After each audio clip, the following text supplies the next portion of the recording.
Good afternoon everyone. तो हमारा topic है शॉक। जैसा कि हम लोग जानते हैं, हमने अपनी पहली क्लास में शॉक की पहली क्लास में पढ़ा था इसकी डेफिनेशन, पैथोफिजियोलॉजी और टाइप्स। ये सब हमने इसमें पढ़ लिया। अब सबसे इम्पॉर्टेंट पार्ट आता है डायग्नोसिस, क्योंकि जितनी जल्दी शॉक डायग्नोस होगा उतनी जल्दी ट्रीटमेंट भी शुरू होगा और पेशेंट की लाइफ बचाई जा सकती है। ठीक है, हमने पहले शॉक के बारे में जाना, ठीक है, उसकी डेफिनेशन पढ़ी, क्या क्या शॉक मतलब होता है। ठीक है, शॉक कितने टाइप्स के होते हैं, शॉक के कॉजेज़ पढ़ लिए, क्लिनिकल फीचर्स पढ़ लिया। टाइप्स में हाइपोवॉल्मिक, कार्डियोजेनिक, डिस्ट्रीब्यूटिव, ऑब्स्ट्रक्टिव और सेप्टिक शॉक, ये सब हमने इसमें पढ़ लिया। ठीक है, अब हम क्या पढ़ने वाले हैं, इसकी डायग्नोसिस। क्योंकि जितनी जल्दी हम इसको डायग्नोस कर पाएंगे, शॉक को, किसी प्रॉब्लम को हम जितनी जल्दी डायग्नोस कर पाएंगे उतनी जल्दी ही उसका ट्रीटमेंट होगा और उतनी ही जल्दी हम पेशेंट को बचा पाएंगे। ठीक है, उतनी ही जल्दी हम पेशेंट को सेव कर पाएंगे। ठीक है, डायग्नोसिस का मतलब सिर्फ बीपी चेक करना नहीं होता। डॉक्टर पेशेंट की हिस्ट्री, फिज़िकल एग्जामिनेशन और इन्वेस्टिगेशन की हेल्प से शॉक का कॉज और सीवियरिटी दोनों आइडेंटिफाई करता है। क्या करता है डॉक्टर हिस्ट्री और फिज़िकल एग्जामिनेशन और इन्वेस्टिगेशन की हेल्प से शॉक का कॉज पता करता है और उसकी सीवियरिटी, उन दोनों का पता लगाता है। डॉक्टर सिर्फ बीपी चेक नहीं करता, सिर्फ पल्स चेक नहीं करता, सिर्फ रेस्पिरेटरी नहीं चेक करता है। डॉक्टर क्या करता है, उसकी हिस्ट्री लेता है। ठीक है, पिछली हिस्ट्री में उसका कोई चीफ कंप्लेंट रही हो, क्या उसकी उस टाइम पे हिस्ट्री रही हो, ये सब पता करता है। ठीक है, फिज़िकल एग्जामिनेशन करता है, तभी उसे कहीं आइडिया लग पाता है कि पेशेंट को क्या हुआ है। ठीक है, और उसके कॉजेज़ क्या क्या हैं, उसकी सीवियरिटी क्या है, उस डिज़ीज़ की सीवियरिटी क्या है। ठीक है, तो इसमें डायग्नोसिस में हमारा पहला है हिस्ट्री। हिस्ट्री में क्या है, हिस्ट्री टेकिंग में सबसे पहले पेशेंट या अटेंडेंट से हिस्ट्री ली जाती है। देखो, अगर पेशेंट अनकॉन्शियस है, बोल नहीं पा रहा है, ठीक है, तो ऐसी कंडीशन में हम पेशेंट के पेरेंट से या फिर जो उनके अटेंडेंट्स आए हुए होते हैं उनसे हम हिस्ट्री लेंगे पेशेंट की। ठीक है, फिर उसमें डॉक्टर क्या क्या पूछते हैं, एक्सीडेंट हुआ था या नहीं। ठीक है, ये हिस्ट्री टेकिंग है। ठीक है, कोई हैवी ब्लीडिंग हुई, बर्न हुई है, ठीक है, वोमिटिंग या डायरिया हो रही है या फिर हुआ था। ठीक है, फीवर या इन्फेक्शन था, चेस्ट पेन हुआ था, एलर्जी कब का हिस्ट्री था। ठीक है, एलर्जी कोई थी या पहले, ये पूछेंगे। ठीक है, प्रेगनेंसी या रीसेंट डिलीवरी हुई हो। ठीक है, ये सब हम हिस्ट्री में पूछते हैं। ठीक है, पेशेंट से ये सब हम उसकी हिस्ट्री में पूछते हैं। जैसे एक एग्ज़ाम्पल के थ्रू मैं आपको बताऊं, अगर एक लेडी की डिलीवरी के बाद बहुत ब्लीडिंग हो रही है और बीपी लो है, तो डॉक्टर को तुरंत पोस्टमार्टम हैमरेज मींस पीपीएच के बारे में सोचना चाहिए। जैसे अभी किसी लेडी की, किसी वीमेन की डिलीवरी हुई है, अब डिलीवरी के बाद उसे बहुत हैवी ब्लीडिंग हो रही है। ब्लीडिंग होना नॉर्मल है, लेकिन अगर बहुत ज़्यादा ब्लीडिंग होनी स्टार्ट हो रही है, हैवी ब्लीडिंग हो रही है, तो इट्स मीन कि वो पीपीएच है, उसे पोस्टमार्टम हैमरेज हुआ है। ठीक है, तो डॉक्टर क्या करेगा, इसके बारे में सोचेगा। ठीक है, इसी तरह अगर एक्सीडेंट के बाद पेशेंट अनकॉन्शियस है और बीपी लो है, तो इंटरनल ब्लीडिंग का सस्पिशन होता है। ठीक है, अगर पेशेंट का एक्सीडेंट हुआ है, ठीक है, रोड एक्सीडेंट मान लीजिए, ठीक है, और उसका बीपी लो है और पेशेंट अनकॉन्शियस है, तो इसका मतलब क्या है कि इंटरनल ब्लीडिंग का सस्पिशन होता है। ठीक है, मीन्स उसको इंटरनल ब्लीडिंग हो रही है। ठीक है, नेक्स्ट हम आते हैं हमारे फिज़िकल एग्जामिनेशन पे। अब फिज़िकल एग्जामिनेशन में क्या है, हिस्ट्री के बाद फिज़िकल एग्जामिनेशन किया जाता है, ठीक है। हिस्ट्री के बाद क्या किया जाता है, फिज़िकल एग्जामिनेशन किया जाता है। डॉक्टर सबसे पहले ABCDE अप्रोच फॉलो करता है। क्या फॉलो करता है, ABCDE अप्रोच फॉलो करता है। ए मीन्स, ए किसको डिनोट कर रहा है, एयरवे को, ठीक है। चेक किया जाता है कि एयरवे ओपन है या नहीं। ए किसको डिनोट कर रहा है, एयरवे को, ठीक है।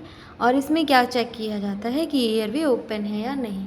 अगर एयरवे ब्लॉक्ड है तो ऑक्सीजन बॉडी तक नहीं पहुंच पाएगी। अगर एयरवे ब्लॉक्ड है तो ऑक्सीजन कहाँ तक नहीं पहुंच पाएगी, बॉडी तक नहीं पहुंच पाएगी। बी मीन्स, बी किसको डिनोट कर रहा है, ब्रीदिंग को, ठीक है। बी डिनोट करता है ब्रीदिंग को। डॉक्टर देखते हैं रेस्पिरेटरी रेट, चेस्ट मूवमेंट और ऑक्सीजन सैचुरेशन। शॉक में पेशेंट फास्ट ब्रीदिंग करता है। शॉक में क्या होता है, पेशेंट फास्ट ब्रीदिंग करना स्टार्ट कर देता है, क्योंकि बॉडी ऑक्सीजन की कमी को कंपनसेट करने की कोशिश करती है, ठीक है। बॉडी क्या कर रही है, जो कि ऑक्सीजन की कमी को कंपनसेट करने की कोशिश करने लगती है, क्योंकि शॉक में पेशेंट क्या करता है, फास्ट ब्रीदिंग करता है, ठीक है। और सी किसको डिनोट कर रहा है, सी डिनोट करता है सर्कुलेशन को। सी किसको डिनोट कर रहा है, सर्कुलेशन को डिनोट कर रहा है, ठीक है। अब ये सबसे इम्पॉर्टेंट पार्ट होता है। सर्कुलेशन क्या है, ये सबसे इम्पॉर्टेंट पार्ट है। डॉक्टर चेक करते हैं blood pressure, pulse rate, pulse quality, capillary refill time और स्किन टेम्परेचर। डॉक्टर क्या चेक करते हैं, blood pressure, pulse rate, pulse quality, capillary refill time, skin temperature, ये सब डॉक्टर चेक करते हैं। Capillary refill test doctor finger nail को 5 second press करके करते हैं, ठीक है। डॉक्टर क्या करते हैं, जो कैपिलरी रिफिल टाइम होता है, जो फिंगर की नेल्स होती हैं, ठीक है, फिंगर की नेल को 5 सेकेंड प्रेस करके किया जाता है, फिर छोड़ देते हैं। मतलब पहले प्रेस करते हैं, उसके बाद फिर छोड़ देते हैं। नॉर्मली कलर 2 सेकेंड के अंदर वापस आ जाता है, ठीक है। नॉर्मली कलर 2 सेकेंड के अंदर आ जाता है। अगर 2 सेकेंड से ज़्यादा टाइम लग रहा है तो टिश्यू परफ्यूज़न पुअर है। अगर 2 सेकेंड से ज़्यादा इसमें टाइम लग रहा है तो यानी कि टिश्यू परफ्यूज़न पुअर है। ये शॉक का अर्ली साइन हो सकता है।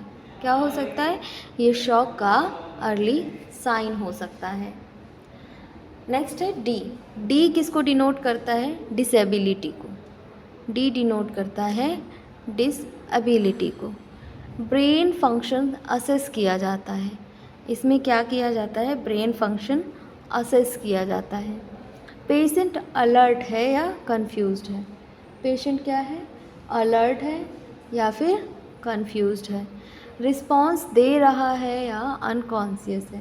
पेशेंट रिस्पॉन्स दे रहा है या फिर वो अनकॉन्शियस है। इसके लिए ग्लासगो कोमा स्केल यूज़ की जाती है, ठीक है। इसी के लिए ग्लासगो कोमा स्केल यूज़ की जाती है, ठीक है क्लास। अभी डी मीन्स आप समझ गए, D means disability, brain function assess किया जाता है इसमें, ठीक है। और पेशेंट अलर्ट है या कंफ्यूज्ड है, रिस्पॉन्स दे रहा है या अनकॉन्शियस्ड है, ठीक है। इसके लिए हम किस चीज़ का यूज़ करते हैं, ग्लासगो कोमा स्केल का यूज़ किया जाता है इसमें, ठीक है। नेक्स्ट है हमारा ई। तो ई किसको डिनोट करता है, ई डिनोट करता है एक्सपोजर को। पेशेंट के पूरे बॉडी को एग्जामिन किया जाता है।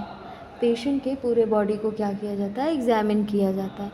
डॉक्टर देखते हैं Burns, external bleeding, skin rash swelling, fracture, साथ ही पेशेंट को हाइपोथर्मिया से बचाया जाता है। डॉक्टर क्या देखते हैं? Burns, external bleeding, skin rash, swelling और फ्रैक्चर। साथ ही पेशेंट को हाइपोथर्मिया से भी बचाया जाता है। ठीक है। नेक्स्ट है आपका वाइटल साइन। वाइटल साइन में क्या है? आपको अब तक हिस्ट्री और फिजिकल एग्जामिनेशन समझ में आया। अब हम आते हैं वाइटल साइन मॉनिटरिंग पे। वाइटल साइन मॉनिटरिंग में क्या होता है?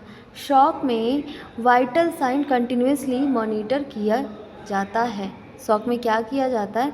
कंटिन्यूसली मॉनिटर साइन किए जाते हैं। ठीक है। जो वाइटल साइंस होते हैं वो कंटिन्यूसली इसमें मॉनिटर किए जाते हैं। जैसे कि बीपी नॉर्मल 120/80 mmHg होती है। ठीक है। शॉक में बीपी ग्रेजुअली डिक्रीज़ होती है। अगर पेशेंट शॉक में है तो बीपी कैसी होगी? ग्रेजुअली डिक्रीज़ हो जाएगी, मतलब धीरे धीरे वो कम होनी स्टार्ट हो जाती है। लेकिन याद रखिए, अर्ली शॉक में बीपी नॉर्मल भी हो सकती है। अर्ली शॉक में बीपी नॉर्मल भी हो सकती है, इसीलिए सिर्फ बीपी देखकर डायग्नोसिस नहीं करना चाहिए। इसीलिए सिर्फ बीपी देखकर डायग्नोसिस नहीं करना चाहिए। नेक्स्ट है pulse rate. Pulse rate normal कितना होता है? नॉर्मली पल्स रेट 60 to 100 पर मिनट होता है। ठीक है, 60 to 100 पर मिनट होता है। शॉक में पल्स फास्ट हो जाता है। शॉक में क्या होता है? पल्स फास्ट हो जाता है। इसको टैकीकार्डिया कहते हैं। पल्स अगर हाई हुई तो इसे टैकीकार्डिया कहा जाता है। ठीक है। नेक्स्ट है रेस्पिरेटरी रेट। तो रेस्पिरेटरी रेट में नॉर्मली रेस्पिरेटरी कितनी रहती है? इसमें 12 to 20 बीट पर मिनट रहती है। ठीक है। शॉक में ब्रीदिंग फास्ट हो जाती है। शॉक में ब्रीदिंग क्या हो जाती है? फास्ट हो जाती है। नेक्स्ट है अपना टेम्परेचर। टेम्परेचर सेप्टिक शॉक में फीवर हो सकता है। सेप्टिक शॉक में क्या होता है? फीवर हो सकता है। और सीवियर शॉक में बॉडी टेम्परेचर कम भी हो सकता है। सीवियर शॉक में क्या होता है? बॉडी टेम्परेचर कम भी हो सकता है। Urine output. अब आता है यूरिन आउटपुट। यूरिन आउटपुट में ये किडनी परफ्यूज़न बताता है। क्या करता है? ये किडनी परफ्यूज़न बताता है। Kidney output urine output.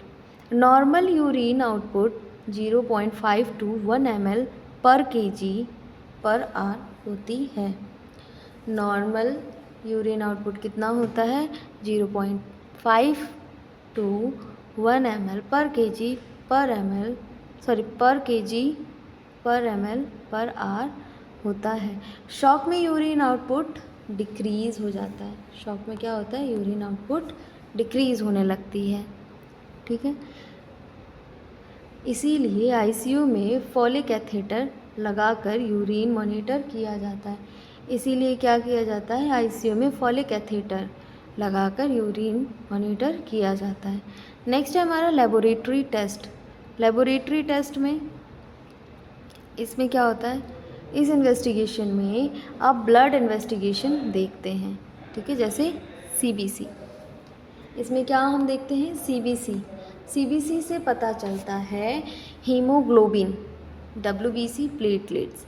Haemoglobin कम है तो ब्लड लॉस का इंडिकेशन मिलता है। अगर हीमोग्लोबिन कम है तो ब्लड लॉस का इंडिकेशन मिलता है। डब्ल्यूबीसी बढ़ा हुआ है तो इन्फेक्शन का सस्पिशन होता है। अगर डब्ल्यूबीसी बढ़ा है तो इन्फेक्शन का सस्पिशन होता है। Serum lactate. Serum lactate means ये शॉक का बहुत इम्पॉर्टेंट मार्कर होता है। ठीक है, क्या है? सीरम लैक्टेट शॉक का बहुत इम्पॉर्टेंट मार्कर है। शॉक में ऑक्सीजन कम मिलती है। शॉक में क्या होता है? ऑक्सीजन कम मिलती है। सेल्स एनारोबिक मेटाबॉलिज्म करते हैं। सेल्स क्या करते हैं? एनारोबिक मेटाबॉलिज्म करते हैं, जिसकी वजह से लैक्टिक एसिड इंक्रीज़ हो जाता है। सेल्स क्या करने लगते हैं? एनारोबिक मेटाबॉलिज्म करने लगते हैं, जिसकी वजह से लैक्टिक एसिड इंक्रीज़ हो जाता है। हाई लैक्टेट लेवल बताता है कि टिश्यू परफ्यूज़न पुअर है। ठीक है, हाई लैक्टेट क्या बताता है? हाई लैक्टेट लेवल ये बताता है कि टिश्यू परफ्यूज़न पुअर है। नेक्स्ट है अपना ABG, arterial blood gas. Arterial blood gas, ABG से डॉक्टर चेक करते हैं ऑक्सीजन, ठीक है, carbon dioxide, blood pH। Shock में मेटाबॉलिक एसिडोसिस डेवलप हो जाता है। शॉक में क्या होता है? मेटाबॉलिक एसिडोसिस डेवलप हो जाता है। किडनी फंक्शन टेस्ट, नेक्स्ट है अपना किडनी फंक्शन टेस्ट। तो इसमें क्या होता है? किडनी डैमेज चेक करने के लिए ब्लड यूरिया, सीरम क्रेटिनिन किया जाता है। क्या किए जाते हैं? Blood urea, serum creatinine check किए जाते हैं। इलेक्ट्रोलाइट्स, इलेक्ट्रोलाइट्स में क्या है? डॉक्टर सोडियम और पोटेशियम लेवल भी चेक करता है। डॉक्टर क्या करता है? सोडियम और पोटेशियम लेवल भी चेक करता है, क्योंकि डिहाइड्रेशन और किडनी फेलियर में इलेक्ट्रोलाइट इम्बैलेंस हो जाता है। किस में हो जाता है? इलेक्ट्रोलाइट इम्बैलेंस किडनी फेलियर में और डिहाइड्रेशन में इलेक्ट्रोलाइट इम्बैलेंस हो जाता है। नेक्स्ट है अपना ब्लड कल्चर। तो ब्लड कल्चर में क्या है? अगर सेप्टिक शॉक का डाउट है, अगर सेप्टिक शॉक का डाउट है तो एंटीबायोटिक्स देने से पहले ब्लड कल्चर लिया जाता है। अगर शॉक का डाउट है तो एंटीबायोटिक देने से पहले क्या किया जाता है? ब्लड कल्चर किया जाता है। इससे इन्फेक्शन का ऑर्गेनिज्म आइडेंटिफाई होता है। इससे क्या होता है? इन्फेक्शन का ऑर्गेनिज्म आइडेंटिफाई होता है। ठीक है, नेक्स्ट है इमेजिंग। इमेजिंग में ECG, कार्डियोजेनिक शॉक में ECG बहुत इम्पॉर्टेंट है। कार्डियोजेनिक शॉक में ECG बहुत इम्पॉर्टेंट होता है हार्ट अटैक आइडेंटिफाई करने के लिए। क्या आइडेंटिफाई करने के लिए? हार्ट अटैक आइडेंटिफाई करने के लिए। चेस्ट एक्सरे यूज़फुल है पल्मोनरी एडिमा के लिए, निमोनिया के लिए और न्यूमोथोरैक्स आइडेंटिफाई करने के लिए यूज़फुल है। नेक्स्ट है ultrasound. Ultrasound means fast scan. Trauma patient में अल्ट्रासाउंड से इंटरनल ब्लीडिंग डिटेक्ट की जाती है। ट्रॉमा पेशेंट में क्या किया जाता है? अल्ट्रासाउंड से ही इंटरनल ब्लीडिंग डिटेक्ट किया जाता है। इकोकार्डियोग्राफी, इकोकार्डियोग्राफी में क्या होता है? हार्ट की पंपिंग कैपेसिटी चेक करने के लिए, हार्ट की क्या पंपिंग कैपेसिटी चेक करने के लिए वेल्व डिजीज़ और कार्डियक टेम्पोनेट भी डिटेक्ट होता है। ठीक है, इसमें क्या होता है? वेल्व डिजीज़ और कार्डियक टेम्पोनेट भी डिटेक्ट होता है। नेक्स्ट अपना CT स्कैन। CT स्कैन में पेशेंट स्टेबल होने के बाद, ठीक है, अब पेशेंट स्टेबल हो चुका है, अब इनके बाद इंटरनल इंजरी और ब्लीडिंग डिफेक्ट करने के लिए, इंटरनल ब्लीडिंग और इंजरी ब्लीडिंग डिफेक्ट करने के लिए, डिटेक्ट करने के लिए। नेक्स्ट है अपना complication of stroke.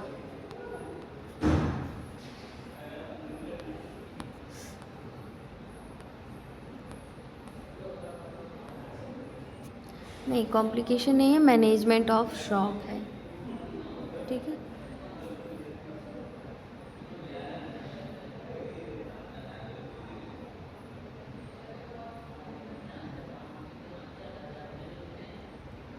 Management of shock में दिया हुआ है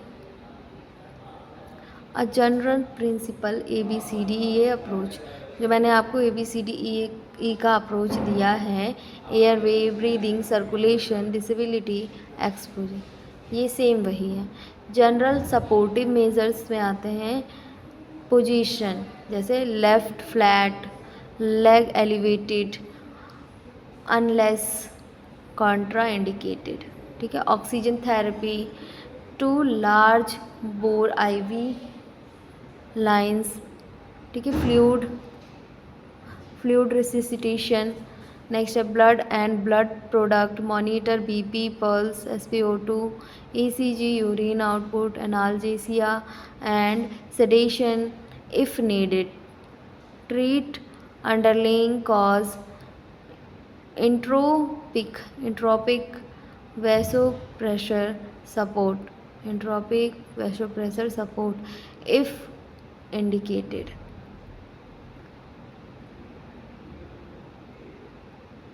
Mechanical ventilation in severe case. Next अपना क्या है, सेप्टिक मैनेजमेंट। ठीक है, by types, septic management by types. तो पहला क्या है, हाइपोवॉल्मिक में दिया हुआ है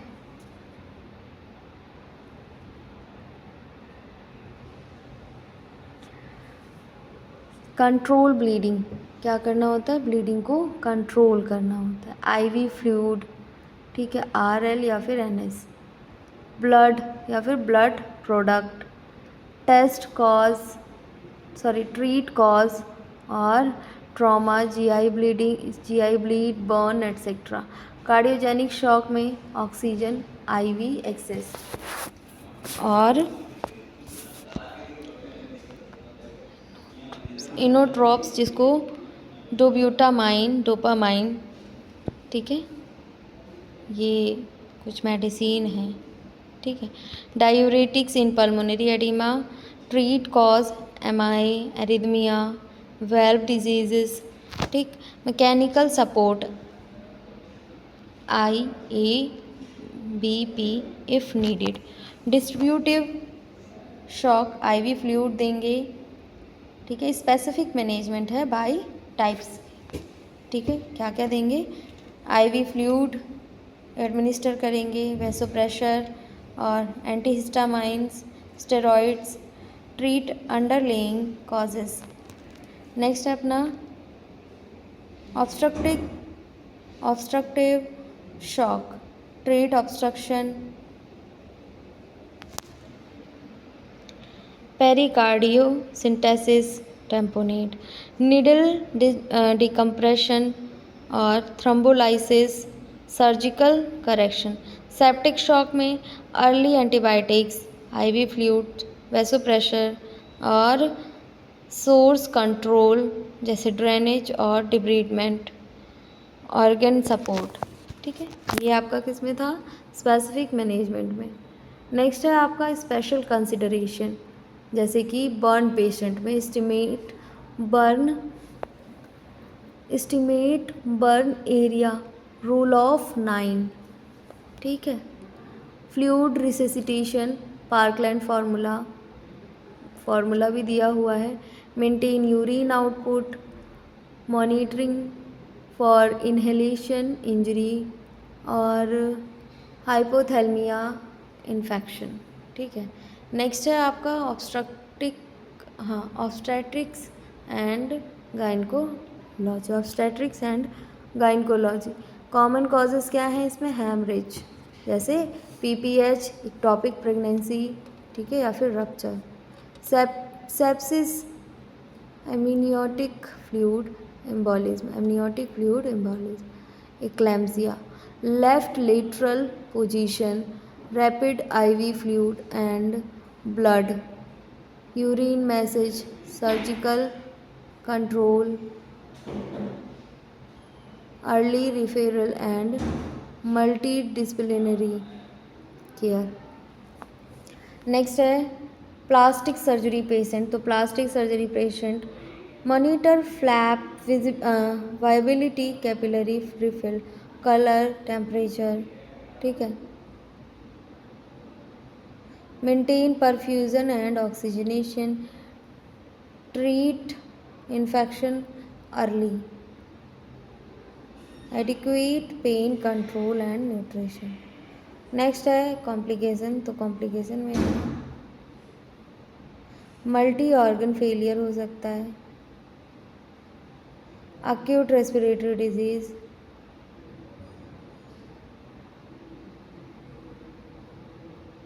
acute respiratory disorder syndrome ARDS, acute kidney injury और disseminated intraocular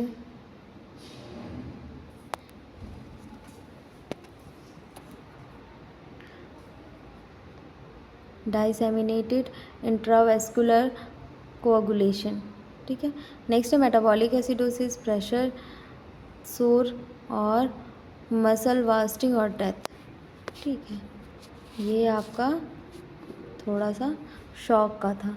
नेक्स्ट है nursing physiotherapy consideration, monitor vital sign, SpO2, urine output, positioning at airway care, chest physiotherapy if needed, passive active range of motion exercise,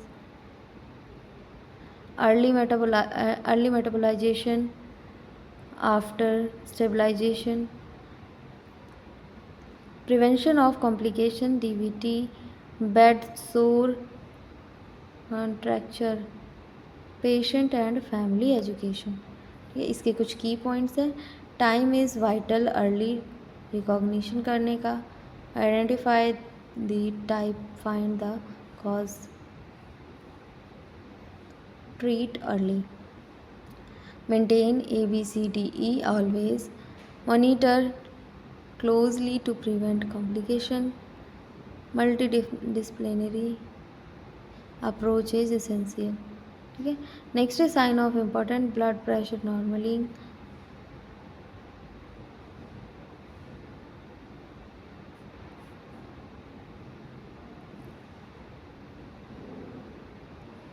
pulse rate decreasing, warmth and color of skin improving, urine output 0 to 5 ml per kg per hour, mental status improving और lactate levels decreasing, ठीक है। तो ये था आपका आज की class में। हमने आज अपनी सेकंड क्लास भी ख़त्म कर ली शॉक की, ठीक है क्लास। तो आपको एक इम्पॉर्टेंट नोटिस के बारे में बता दें, अगर आप लोगों ने BAMS, BHMS, BUMS किया है तो लीगल वे में प्राइमरी स्टेज पे एलोपैथिक प्रैक्टिस अगर आप लोग करना चाहते हैं तो आपके पास लीगल गवर्नमेंट कोर्स के बारे में इंफॉर्मेशन दी जा रही है आप लोगों को, ठीक है। जो कि कौन सा कोर्स है, CCH इस कोर्स का नाम होने वाला है। CCH ये कंप्लीट कोर्स है, 1 ईयर का है। इसमें आपको सिर्फ 25,000 पे करना होता है। एक और कोर्स है, अगर आप लोगों ने अपना मेडिकल स्टोर, जो भी स्टूडेंट अपना मेडिकल स्टोर चला रहे हैं, ठीक है, वो अपना मेडिकल स्टोर फार्मा क्लिनिक में चेंज करना चाहते हैं तो आपके लिए बेस्ट है टेलीमेडिसिन कोर्स। इसमें आपको बताया जाएगा कैसे आप अपने मेडिकल स्टोर को कॉरपोरेट मेडिकल स्टोर से बेहतर कर सकते हैं और एक हेल्थ केयर और इकोसिस्टम डेवलपमेंट कर सकते हैं। इसमें आप डॉक्टर से ऑडियो वीडियो कॉल पे कनेक्ट हो सकते हैं और इसका भी कंप्लीट चार्ज है 25,000, 25,000, ठीक है। अगर आप लोग इंटरेस्टेड हैं, अगर आप लोगों को करना है तो आप लोग जो वीडियो पे दिया गया नंबर शो हो रहा है उस नंबर पे कॉल करिए, उस नंबर पे अपनी क्वारीज़ पूछिए, क्या दिक्कत है, क्या प्रॉब्लम है। यहाँ लोग बैठे हुए हैं आपकी प्रॉब्लम को सॉल्व करने के लिए, ठीक है। अगर आपको कोई भी ज़रा सा भी लगता है कि नहीं हमको अभी नहीं निकलना चाहिए, हम बाद में निकलेंगे, ठीक है, तो आप लोग बाद में करिएगा, ठीक है क्लास।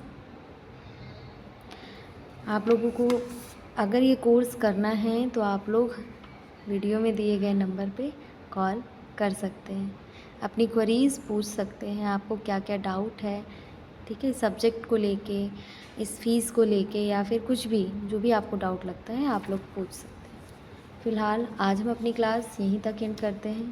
Thank you.